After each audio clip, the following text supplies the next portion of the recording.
나는 기다리며 그를 바라보리라. 나는 기다리며 그를 바라보리라 라는 제목으로 말씀 전하겠습니다.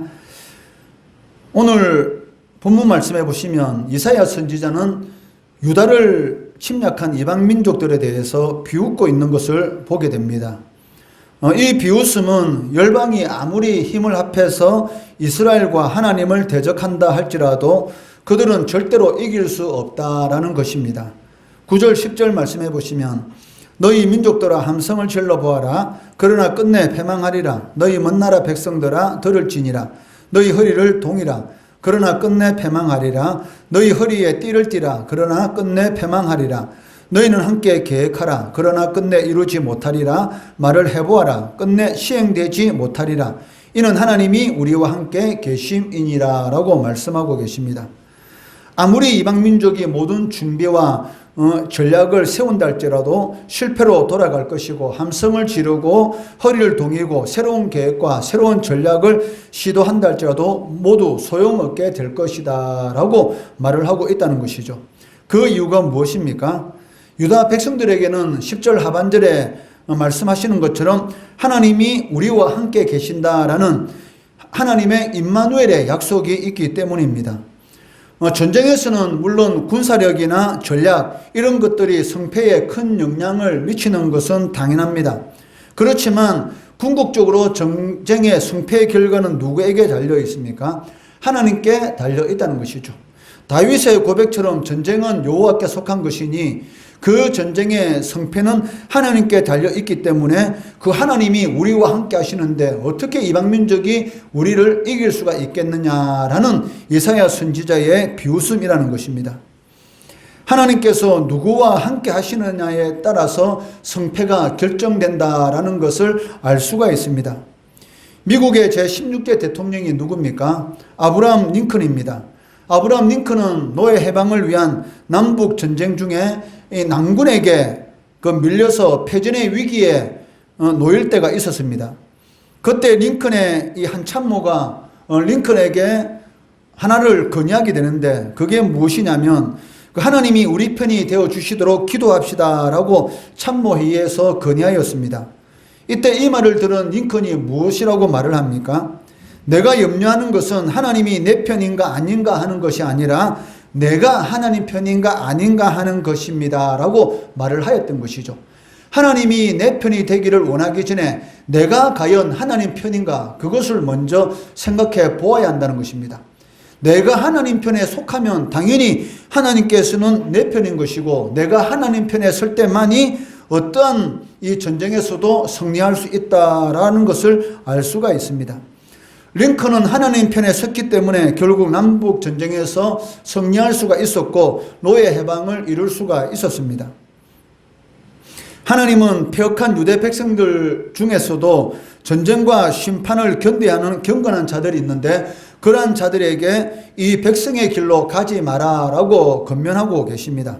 11절 말씀해 보시면 여호와께서 강한 손으로 내게 알려주시며 이 백성의 길로 가지 말 것을 내게 깨우쳐 이르시되라고 말씀하고 계십니다. 많은 사람들이 가는 길을 거절해야 할 때가 있다는 것이죠. 아무리 많은 사람들이 어떠한 길을 걸어간다 할지라도 그 길이 하나님이 기뻐하지 않는 길이라면 하나님을 경외하지 않는 사람들이 걸어가는 길이라면 그 길은 따라가면 안 된다는 것입니다. 그 이유가 무엇입니까? 거기는 생명이 없다는 것이죠. 우리의 귀한 생명을 함부로 아무에게나 맡길 수는 없기 때문입니다. 많은 사람들이 이 대세를 따라가는 것을 볼 수가 있습니다. 그렇지만 그 아무리 대세라고 할지라도 그 길이 거듭된 길이라면 거부할 수 있는 확고한 의지와 결단을 가지고 있어야 되는데 이런 확고한 의지와 결단은 어디에서 나오는 것입니까? 바로 하나님만이 우리를 구원하실 수 있다. 하나님만이 나를 사망의 음침한 골짜기에서 건질 수가 있고 하나님만이 나의 이런 모든 고통과 어려운 환난 가운데서 건져 주실 수 있다라는 이런 확실한 그런 믿음이 있을 때만이 이 세상의 대세로부터 우리가 벗어날 수가 있다는 것이죠. 아니면 언제든지 많은 사람들이 걸어가는 그 길에 우리도 휩쓸려서 따라갈 수밖에 없다는 것입니다. 그렇기 때문에 사람들이 두려워하는 것, 아수르에 의해서 예루살렘이 침략을 당하고 그러한 가운데 많은 이런 가짜 소문들이 얼마나 예루살렘에 일어나겠습니까? 말도 되지 않는 그런 공포스러운 그런 풍문들이 예루살렘 안에 횡행하게 될 것인데 그러한 것들을 두려워하지 말라라고 말씀하고 있습니다. 그리고 진정으로 두려워하고 무서워할 것은 무엇입니까? 바로 하나님이시다라고 이사야 선지자는 선포한다는 것입니다. 13절에 보시면 만군의 여호와 그를 너희가 거룩하라 하고 그를 너희가 무서워하며 무서워할 자로 삼으라. 세상에 많은 소문들이 일어나게 될 것이고 그 소문들 때문에 성도들도 두려움에 휩쓸릴 수가 있습니다. 내가 이렇게 살다가 망하는 것 아니야? 하나님 말씀대로 살아가다가 내 인생이 종치는 것 아닐까? 다른 사람들은 저렇게 바쁘게 살아가는데 주일마다 하나님 앞에 나와서 예배드리고 수요 예배에 참석해서 또 예배드리고 많은 사람들이 세상적인 그런 방법대로 살아가야지만이 성공할 수 있다라고 말을 하는데 나는 세상과는 다른 그러한 방식으로 과연 살아갈 때 내가 성공할 수 있을까? 성공 절대로 하지 못한다는 그러한 이런 헛소문들이 우리를 괴롭힙니다. 그럴 때에 진정으로 두려워하고 무서워할 것이 무엇입니까? 바로 하나님이시다. 왜? 하나님이 크고 두려워할 분이시기 때문이다 라고 이사야 선지자는 우리들에게 선포하면서 권면하고 있다는 것입니다. 그 이유가 무엇일까요? 왜 하나님을 두려워하고 하나님을 무서워할 자로 삼아야 될 그 이유가 무엇입니까? 세상에서 아무리 무서운 그런 소문들이 우리를 덮쳐온다 할지라도 그러한 소문을 우리가 두려워할 것이 아니고 하나님을 두려워해야 될 그 이유가 무엇입니까? 그것은 하나님을 경외하는 자들, 즉 하나님을 두려워하고 공경하는 자들에게 하나님께서는 성전이 되어주시고 피난처가 되어주시기 때문이다 라고 이사야 선지자는 말을 하고 있습니다. 14절 말씀해 보시면 그가 성소가 되시리라. 그러나 이스라엘의 두 집에는 걸림돌과 걸려 넘어지는 반석이 되실 것이며 예루살렘 주민에게는 함정과 올무가 되시리니 즉 하나님을 경외하는 자에게는 성소와 피난처가 되시지만 이스라엘 백성이지만 하나님을 경외하지 않고 우상을 섬기고 그리고 무당과 신접한 자를 찾아가는 하나님을 의지하지 않는 자들에게는 오히려 하나님께서 걸림돌이 되시고 함정이 되시고 올무가 되실 것이다 라고 말씀하고 있습니다. 그 이유는 하나님께서 모든 것을 행하시기 때문입니다. 하나님보다 세상과 타협하고 이방나라를 의지하는 세상적인 방식을 찾는 자들에게는 하나님이 피난처가 아니라 장애물과 함정과 올무가 되셔서 너희들에게 고통을 안겨주실 것이다 라고 경고하시는 것입니다. 그리고 이어서 하나님은 이사야 선지자에게 무엇이라고 말씀합니까? 하나님의 말씀을 싸매고 율법을 봉합하라 라고 말씀하십니다. 16절에 보시면 너는 증거의 말씀을 싸매며 율법을 내 제자들 가운데에서 봉합하라 라고 말씀하고 계십니다. 이 말씀은 여호와의 경고를 받지 않는 유다 백성들에게 더 이상 하나님의 계시의 말씀을 주지 않겠다. 그리고 하나님의 말씀을 밀폐하여 봉하라 라는 그런 의미를 가지고 있습니다. 하나님의 백성들이 하나님의 말씀을 듣지 못하면 어떠한 고통에 빠지게 될까요? 양식이 없어서 주림이 아니고 물이 없어서 가람이 아니라 여호와의 말씀을 듣지 못한 기갈이라. 하나님의 백성들이 하나님의 말씀을 듣지 못하면 그 영혼은 죽게 됩니다. 그렇기 때문에 환경은 좋은데 항상 공고하고 항상 피곤하고 무엇인지 모르지만 항상 부족한 그러한 삶 가운데 빠지게 된다는 것이죠. 왜? 영의 양식을 공급하지 못하니까 그 영혼은 항상 배가 고파 있는 상태. 우리 육신이 배가 고프면 어떻게 됩니까? 힘을 쓰지 못하지 않습니까? 육신의 양식을 공급해 주지 않으면 우리 육신은 자꾸 약해지고 결국은 이 면역력이 떨어져서 병에 걸릴 수밖에 없습니다. 그 영혼도 마찬가지입니다. 영의 양식인 하나님의 말씀을 듣지 못하게 되면 결국은 영혼이 병들게 되고 항상 주림 가운데 있는 그러한 좀비와 같은 그러한 상황 가운데 빠질 수밖에 없다는 것입니다.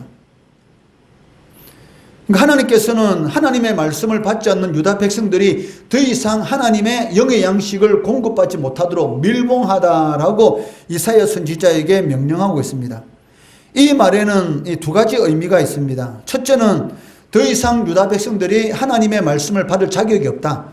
너희들은 하나님의 말씀을 받을 자격이 없기 때문에 더 이상 듣지 못하도록 하겠다라는 것이고, 두 번째는 이 밀봉된 말씀이 성취될 때에 예루살렘이 바벨론에서 결국 멸망해야 되는데 멸망하게 되었을 때에 하나님께서 하신 말씀이 성취되었다라는 것을 증거로 보이라는 그런 의미인 것이죠.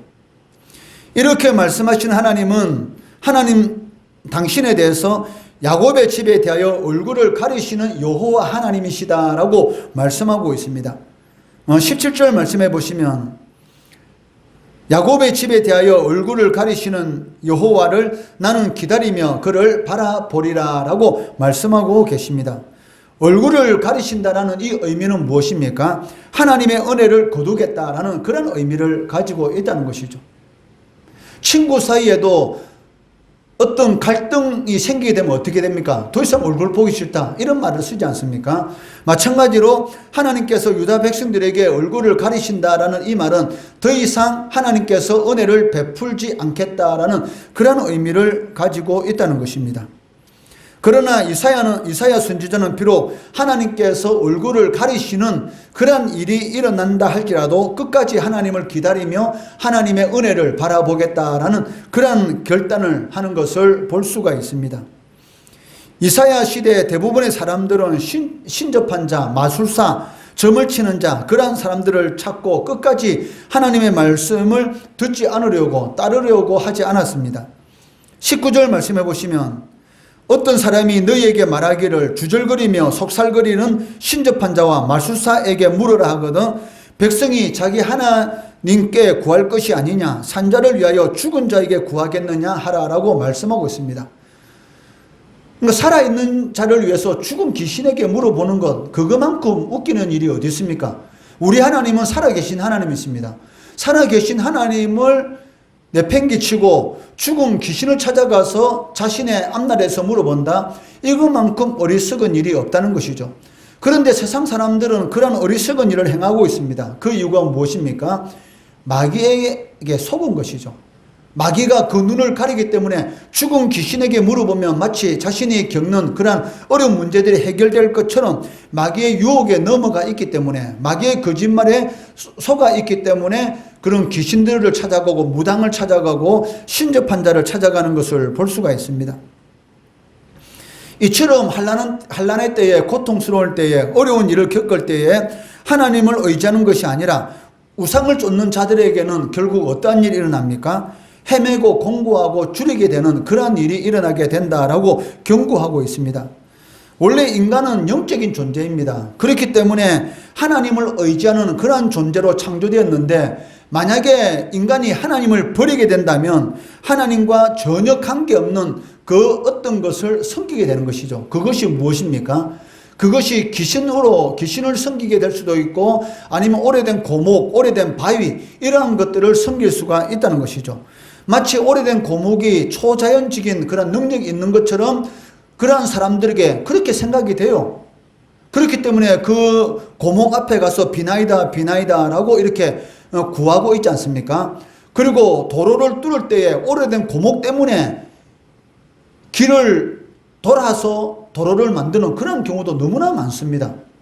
제가 경산에서 살아봤는데 경산 한 도로 가운데에 이 오래된 나무가 그대로 세워져 있어요. 왜? 그 나무가 너무 오래되었기 때문에 그 나무를 베면 안 된다라는 시민들의 요구 때문에 그 나무를 베지 못하고 결국은 도로를 약간 옆으로 비껴서 그 도로를 이렇게 만든 것이죠. 이처럼 얼마나 이 사람들이 어리석은지 마치 그 고목에 어떤 초자연적인 능력이 있는 것처럼 보이지만 실질적으로는 그 나무 아무 능력도 없습니다. 그런데 마귀는 사람들의 눈을 가려서 마치 그것이 어떤 능력이 있는 것처럼 미신에 미혹당하게 하고 그 결과는 무엇입니까? 수치와 파멸뿐이라는 것입니다. 이러한 자들은 결국 굶주린 가운데 자기 왕과 하나님을 저주하고 심한 흑암 가운데로 쫓겨날 것이다 라고 말씀하고 있습니다. 여러분 갑자기 정전되면 어떻게 됩니까? 방에서 더듬거리게 되잖아요. 어디로 가야 될 바를 잘 모르는 것이죠. 마찬가지로 우리 인생이 흑암 가운데 떨어지면 어떻게 되겠습니까? 무엇을 해야 될지 어떻게 해야 될지 장래에 대한 꿈도 없고 비전도 없고 그리고 어떻게 살아가야 될지 모르는 그런 상황 가운데 빠지게 되는 것을 볼 수가 있고, 이러한 상황이 심해지게 되면 자신의 목숨을 스스로 끊는 그런 불행한 그런 인생의 결말을 맞이할 수도 있다는 것입니다. 21절, 22절 말씀해 보시면 이 땅으로 헤매며 공고하며 굶주릴 것이라. 그가 굶주릴 때에 격분하여 자기의 왕과 자기 하나님을 조주할 것이며 위를 쳐다보거나 땅을 굽어보아도 환난과 흑암과 고통의 흑암뿐이리니 그들이 심한 흑암 가운데로 쫓겨 들어가리라 라고 하나님께서 경고하는 것이죠. 이 하나님의 경고를 이스라엘 백성들이 듣지 않았기 때문에 결국 어떻게 됐습니까? 바로 유다 백성들에게 흑암이 임하게 되었습니다. 그 흑암이 바로 바벨론 제국의 침략으로 인해서 어떻게 될 바를 모르는 그런 상황 가운데서 결국 포로로 잡혀가고 환난과 흑암과 고통 가운데서 신음하게 되는 그런 일을 겪게 되었던 것입니다. 살아가다 보면 우리의 믿음을 흔드는 많은 주변 여건들이 생겨날 수도 있습니다. 어떨 때는 낙심할 수도 있고, 어떨 때는 실망할 수도 있고, 어떨 때는 아무것도 하기 싫은 그러한 때도 당할 수가 있습니다. 그럴 때 하나님께서 우리와 함께 하신다라는 그런 확신을 갖지 못하게 된다면 어떻게 될까요? 바로 망한 유다 백성들이 걸어갔던 무당을 찾아간다든지, 아니면 마술사를 찾아간다든지, 아니면 오래된 그러한 어떤 신적인 능력이 있는 것처럼 보이는 것에 가서 빌게 되는 우상 숭배의 죄를 저지르게 될 것이고, 하나님보다는 사람을 의지하게 되는 그런 일들을 행하게 되는 것입니다. 이로 인해서 결국 어떻게 됩니까? 하나님께서 얼굴을 가리시는, 하나님의 백성들이 하나님의 은혜를 누려야 되는데 하나님의 은혜가 끊어지는, 하나님의 은혜가 끊어졌다는 말은 무엇입니까? 바로 나무로부터 가지가 잘려나간 것과 똑같은 것입니다. 잘려나간 그 순간에는 그 가지에 아직 꽃이 이렇게 열려 있습니다. 그렇지만 잘려나간 가지 하루 지나고 이틀 지나게 되면 그 꽃은 어떻게 될까요? 그 가지에 붙는 꽃은 메말라 떨어지게 될 것이고, 결국은 그 가지도 어떻게 됩니까? 나무로부터 양분을 공급받지 못하기 때문에 결국은 그 가지도 메말라서 이 아궁이에 던져지는 그런 이 결과를 맺게 된다는 것입니다. 마찬가지로 하나님의 백성들이 하나님의 은혜를 누리지 못한다, 그것만큼 불행한 것은 없다는 것이죠. 그렇기 때문에 이사야 선지자는 무엇이라고 우리에게 권면합니까? 17절 말씀해 보시면 이제 야곱의 집에 대하여 얼굴을 가리시는 여호와를 나는 기다리며 그를 바라보리라. 아무리 세상이 힘들고 어렵고 신앙생활하기 힘들다 할지라도, 어떤 상황 가운데 처한다 할지라도 절대로 우상을 섬기고 세상의 가치관을 쫓아가는 그러한 삶을 살지 않겠다. 많은 사람들이 그런 길을 걸어간다 할지라도 나는 여호와를 기다리며 하나님의 은혜를 바라보겠다라는 이런 이사야의 고백이 우리의 믿음의 고백이 되어야 한다는 것입니다. 이러한 믿음의 고백을 하나님께서는 가장 기뻐하시고 흑암 가운데서 우리들에게 빛을 비춰주시고, 또 하나님의 능력을 체험함으로 인해서 우리의 삶 가운데 많은 열매를 맺도록 해주신다는 것이죠. 이러한 하나님의 은혜와 능력, 하나님의 은혜를 기다리는, 그를 통해서 하나님의 능력을 체험하시는 우리 성도 되시기를 주의 이름으로 축원합니다.